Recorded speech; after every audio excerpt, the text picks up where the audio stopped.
Hi there, boys and girls. Brucey here. How are you all doing out there? I hope you are all doing well out there in YouTube world. Apologies for the lack of videos from me for the last week or so. What I'm going to discuss, and I'd love to hear your thoughts on this, is the idea that we always know that the show must go on, but the show must go on to what cost? And I'm going to try and judge the balance between the show going on and playing through pain, and where that might lead you.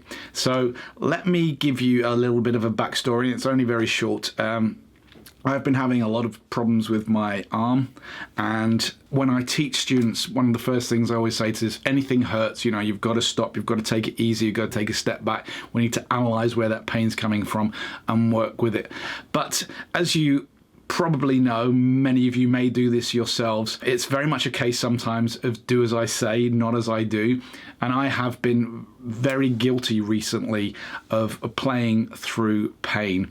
So roll back before Christmas, had a relatively busy gigging schedule, and at the same time was recording my Inner Circles album. So I was playing a lot of guitar, also doing some production work. So I was on the mouse all day, and probably during my relaxing time, I was scrolling on my phone. You can probably tell where this is going to go. Anyway, during the middle of the gigging period, I started to get, the pain in my arm was getting a lot worse, particularly during one gig where I knew I was in a lot of pain and I knew I had to get through the gig. So I just iced my arm up during the interval and went on. We had another gig pretty soon after that one. I think it was the next day again. So I iced my arm up. I tried to, and the band members were really helpful with this. I didn't carry out as much stuff as possible, but it's really hard when you're standing around, or at least for me, not to help out. So you're trying to carry things anyway, amps and gear. You don't want to feel that you're completely useless, but your arm is killing you, and you think, well, I'll take something lighter.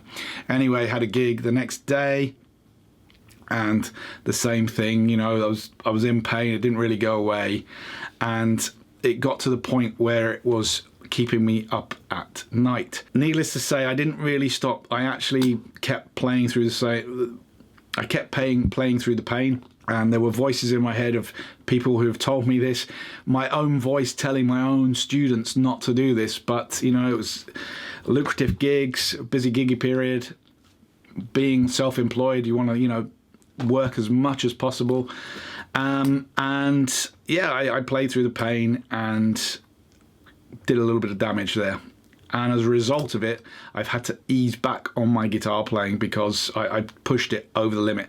First off, this is a word of warning to you out there. If you're in pain, don't ignore it. Don't be an idiot like I am now telling myself I'm an idiot, because there is a second part to this story. So I went to the doctors and, you know, looking at getting physio and working on all the things that are going on with my arm and getting it back into shape. But he also gave me some pills for the pain, and this is where part two of the story came in, and why things aren't always as simple as you seem in life. So I took a couple of days of this pain, and wow, did they mess me up big time.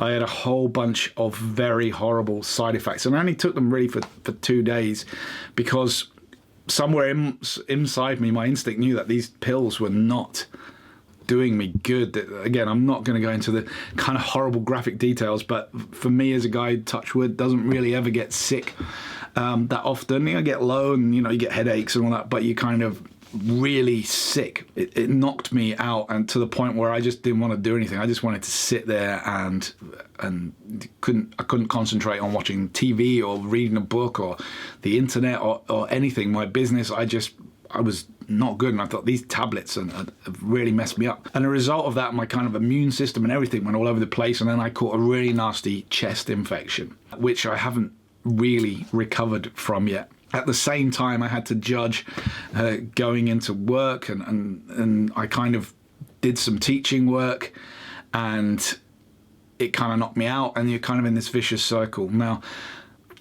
as I mentioned earlier, someone self-employed, one of the downsides, there are many, many, many, many, many, many, many positive sides, and I wouldn't change this lifestyle for the world at all.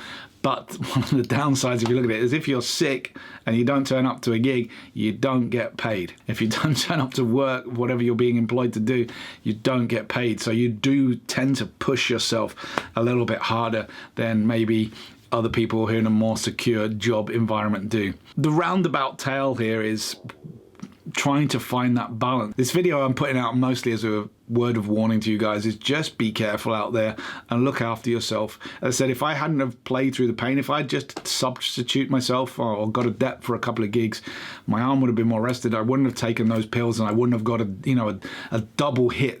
That's actually the result of being ill and lethargic and just feeling like absolute shit.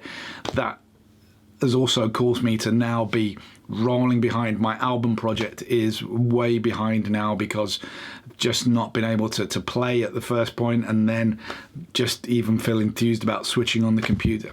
Needless to say, I am back now. I'd love to hear your thoughts about any stories you may have about playing through pain, or where, words of warning from you guys as well. Anyway, I've been Brucey. Good to be back. Good to see you guys again. Take care of yourselves out there. I'll catch you later.